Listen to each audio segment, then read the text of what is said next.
Guys இப்போ நம்ம எங்கே இருக்குன்னு பார்த்தீங்கன்னா திருப்பூர் பஸ் ஸ்டாண்ட் தாங்க இருக்கோம். இந்த வீடியோ எதுக்குன்னு கேட்டிங்கன்னா ஒரு அவேர்னஸ் வீடியோ தாங்க.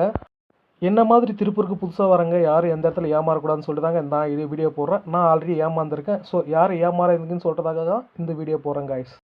என்ன மாதிரி வேலை தேடி யாராச்சும் போனீங்கன்னா நீங்கள் கண்டிப்பாக உங்கள் ஃப்ரெண்டு மூலியமாகவோ இல்லை யாராவது தெரிஞ்சவங்க மூலியமாகவோ போங்க. நீங்களே ஓனாக பண்ணீங்கன்னா ரொம்ப கஷ்டப்படுவீங்க கைஸ். நீங்கள் புது பஸ் ஸ்டாண்ட் போனாலும் சரி, பழைய பஸ் ஸ்டாண்ட் போனாலும் சரி, உள்ளே எங்கே போனாலும் எங்கே பார்த்தாலும் ஆட்கள் தேவைன்னு போர்டு போட்டு வச்சுருப்பாங்க. நீங்கள் நல்லா நோட்டீஸ் பண்ணலாம். எங்கே பார்த்தாலும் பாருங்கள் ஆட்கள் தேவை, உடனே ஆட்கள் தேவைன்னு போர்டு போட்டு வச்சுருப்பாங்க.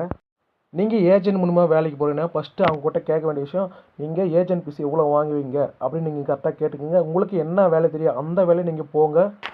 ஏன் அப்படி சொல்கிறேன்னா, ஏஜென்ட் வந்து உங்கள்கிட்டையும் காசு வாங்கிப்பாங்க. நீங்கள் வேலை செய்கிறீங்களா அந்த கம்பெனிலையும் காசு வாங்கிப்பாங்க. நீங்கள் வேலை செய்கிற கம்பெனிலேருந்து உங்கள் சம்பளத்தில் மறுபடியும் பிடிப்பாங்க. ஸோ அதை தான் சொல்கிறேன். அடுத்தது வந்து நீங்கள் ஃபுட்டு, ரூம் அவங்களே கொடுக்குறாங்களா அதுவும் கேட்டுக்குங்க. தெளிவாக கேட்டுக்குங்க, டீட்டெயிலாக கேட்டுக்குங்க. அதுக்கப்புறம் நீங்கள் போங்க.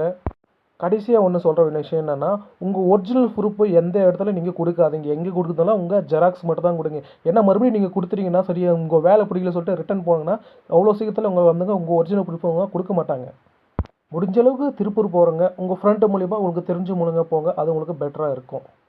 அடுத்து நீங்கள் ட்ரெஸ் எடுக்குன்னு சொல்லிட்டு திருப்பூர் போனீங்கன்னா கண்டிப்பாக நீங்கள் காதாரப்பேட்டை போங்க. ஏன்னா அங்கே வந்து நீங்கள் ஹோல்சேலாக வாங்கிக்கலாம். நிறைய ரேட்டும் ரொம்ப சீப்பாக இருக்குங்க கைஸ். நான் வந்து எல்லாரையும் தப்பு சொல்லலைங்க. ஏன்னா நல்லவங்களும் இருக்காங்க, கெட்டவங்க இருக்காங்க. ஆனால் மோஸ்ட்லி வந்து எல்லாமே கெட்டவங்க சைடு தாங்க இருக்காங்க. உங்களை ஏமாத்துறது அதிகமாக பேர் இருக்கா சுற்றிட்டு இருக்காங்க. நீங்கள் யாருக்கிட்டையும் ஏமாந்துறாங்க. என்ன மாதிரி யாரும் ஏமாந்துடக்கூடாதுன்னு சொல்லிட்டு நான் இந்த வீடியோ போடுறேன் கைஸ்.